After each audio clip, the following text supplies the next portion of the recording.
But let's get to the awareness side of like the transition. So I guess describe that phase for you, since there's three phases that you define as awaken your alpha. So awareness being the first one. Yeah, so awareness, I mean, simple thing people can do now. And again, a lot of this, I'm sure, isn't going to be groundbreaking, but it's thoughtful in terms of, I'm a big believer in, the quality of the questions you ask yourself. It really correlates to the quality of the life you're going to have or you are having. So, the book is especially has a whole series of questions throughout. It's not me telling you, oh, this is the alpha and this is what you should do. This is just questions for you to ask yourself. So in that awareness, I mean, a simple thing to go around kind of a process or something you might want to do is just your personal satisfaction with aspects of your life. You literally list them out and rank them out of 1 to 10. And this is, again, linked to not something to be judged by others. It's not me going, oh, finances, that's a 10 out of 10 for you. Well done. You could be, technically by world standards or society standards, really rich. And you could put a 1 for your personal satisfaction with your finances for whatever reason. Same for, your intimate relationship or your community or your friends or your health or your fitness, whatever it is for you. And if it's not important to you, refer to what I said before. Don't put it on the list then. These are areas that are important to you. So this is where it becomes very individualistic, and people always like say, oh, I need help with lots of things or everything's okay. Well, everything can't be exactly the same. Out of that list, if you've got one that's just a little bit by your own standards, lower, usually there's 1 or 2 that are, glaringly lower. and it might not be what other people think. And this is not saying to go and show people necessarily. This is for you, because then you're usually more truthful. That is where you start. That is your priority. Because if something on there is a 2 or a 4 or a 6, are you okay with that? And if everything else is an 8 or everything's a 10 for whatever reason, and there's one that's an 8, that's your priority because you've put it as something that's important to you, and it's not where you want it to be. So that automatically becomes your priority. And then, what actions could you do? List out all the things that would potentially move the needle and just brain dump all of them, and then just get a pencil or pen or whatever, and just realistically cross out all the ones that are not going to really move the needle as much as, 3 actions, and the ones that are going to do 80% of the heavy lifting, and then just do them. That's pretty dang powerful, because I mean, yeah, like you said, it's probably not like anything we haven't heard like groundbreaking, like you said, but it's actually the exercise of doing it. And for me, I know Matt does a lot of this too, is journaling and just prompting different things, like kind of similar to what you just said. And then like what I like to do is just then ask why for each one of these points, and then like ask why. The whole thing is like 3 times, and you finally get to the root of that thing. And what's really freaking awesome is that it'll uncover some weird mental block, and it usually relates to another one. So then it's like, that's a process of condensing into the 80-20, like you said. So you're not doing a million freaking things, because that's not going to work out. Yes, no. So I just grabbed the book in case I don't want to miss anything in terms of actions or things for people. I want to give them actionable stuff as well. I don't want to just talking like broad concepts and like, hey, go do your best and all that sort of stuff. I want to give specific stuff. So I mean, around there, I have like 30 actions in the book, and we can just like pick in and around all of them. And I think I might not have even put it in the first section, but I mean, something might have come up on your show before, but the Dickens process, have you guys aware of that process? Or I am not. No. So this process, I'm thinking of more like awareness, and even this can be into actions as well, but it's based on it's an NLP sort of practice that, again, I didn't come across it through sort of NLP circles. I come via, eventually, I think it might have been Tim Ferriss who came with it via Tony Robbins.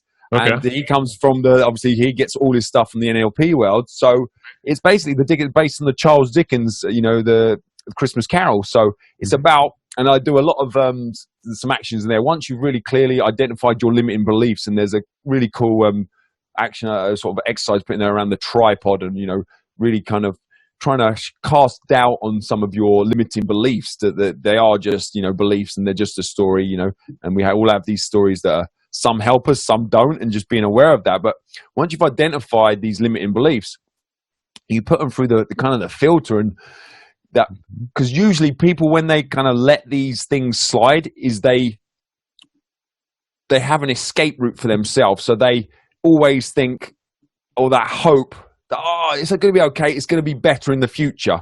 Or they always have this rose tinted that it used to be better. Or, Yep. you know, and so there's always a time period for them to escape from. So what I like about the Dickens process, you have to confront head on past, present, and future. So you take this limiting belief, whatever it is, and I'm not going to go into the details. This is like the quick fire, because I know we got lots to cover. Yeah. But the ultimate kind of core behind it is, so take that one limiting belief, and it's got to be something that's, real to you, and you've done the work before to identify your limiting belief, and then you literally just say, so in the past, what has this limiting belief cost you, the loved ones, and anyone that's important around you over, in the past, in these years, building up to this point, that kind of, you can't dodge. So and be brutally honest with yourself, ruthless. What has it cost you? And the results of what the answer is the answer. And then you do a similar thing. So present, what is that limiting belief that you've identified? So it's not like, oh, I don't have one. You've identified at this point, what is that currently costing you in your, your business, your life, your health, those around you that are, directly affected by how you roll, basically. What is that currently costing you? It can be financially, it can be, spiritually, it can be, happiness. What is that currently costing you? And then the final one, that final ghost of the future. What is this going to cost you if you don't deal with it, 5 years into the future, 10 years into the future? And when you multiply these little compounding effects, and, that really, it covers, past, present, and future. Yeah. There's nowhere to hide. So the issue is okay, Are you gonna swallow that? Are you just gonna live with that, or are you gonna think, oh crap, that actually is the pain point? That's enough. That I'm gonna do something about that. So that's that awareness, because we've all got them. We've all got our weaknesses, our Achilles heels. Yep. And it's just, when we're talking about awareness, it's doing things like this that a lot of people won't do, and something like the Dickens process is a nice one to do annually. That's a great one. I would say every 3 months, but I'm just also being a realist. Like annually would be solid, and that's something, it's good when, like, a lot of this stuff you say, it might not be groundbreaking, but whether it's you're in a group and like someone like me, like, I know January 15th forces us to sit down and go through. I mean, you can go through that Dickens process for literally an hour or 90 minutes. It's like anything. The more you put in, the more you get out. Yeah. If you just kind of fly through it, you're not going to get a whole load out of it. And so I just want to kind of go through the concept. Yeah. And do you how would you suggest, or I guess, how do you apply it? Like, I'm sure there's personal, family, you can do business, because there's just so many of these things that we're just passively letting go. And so I mean, you could go for an obvious one, because I know, and I just jumps to mind, one of my more previous, but I'm sure there's still some of it hanging around at this point, but I used to have, definitely had money issues around. I associate, and I put it, the chapter in my book was called The Rich Arsehole or the Poor Arsehole, because I used to correlate, financial to, again, looking back now in my upbringing, it was kind of subtly, and in some ways not so subtly, that if you'd done well financially, you were a bit of an arsehole, or you'd done something morally corrupt to get there. And it's repeated in movies all over the place. It's hilarious now when you're aware of it. Yep. And also, because of that, like growing up when I was at careers and stuff, I actively veered away from any profession that I felt had a good financial money associated to it. That's how it was a subconscious thing. You're So I was literally so I was aspiring. I wanted to be a graphic designer or a PE teacher because of the lifestyle aspects, and I was pretty confident they didn't earn a huge amount at that point. So I was like, I can wear shorts. I'm active. It's healthy. I like the lifestyle. You get summers off. So I ended up being a PE teacher. And anything where it was a fair amount of money associated to it, which a lot of friends were, I was like, nah, it's not for me. Dismissed it offhand.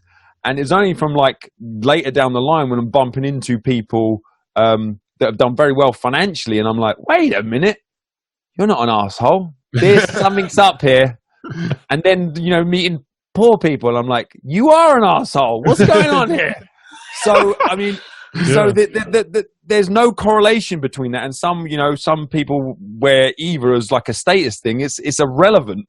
So, with the money issues, you could put, there's something that's nice and quantifiable. For example, if you put that as a limiting belief, that if you think, you know, someone who's done well financially is a bit of a dick, why are you ever going to aspire to that? Or more importantly, why would you ever achieve that? You'd always pull the rug from yourself at some point. So if you put that limiting belief and issues like that into the Dickens process, for example, I mean, in the past, you could really, what has that cost you and your loved ones around you? And then in terms of like currently, and then in the future, I mean, that's a clear one with a tangible, likely a figure attached to it. But you realistically, a lot of the limiting beliefs, you can put a financial figure to it if that's how it works in your mind. But, usually a lot of the other stuff is going to be, lifestyle and things you're missing out on and people and real kind of non-quantifiable, at least in terms of monetary sense, but just a lot deeper than that. Yeah. Mm-hmm.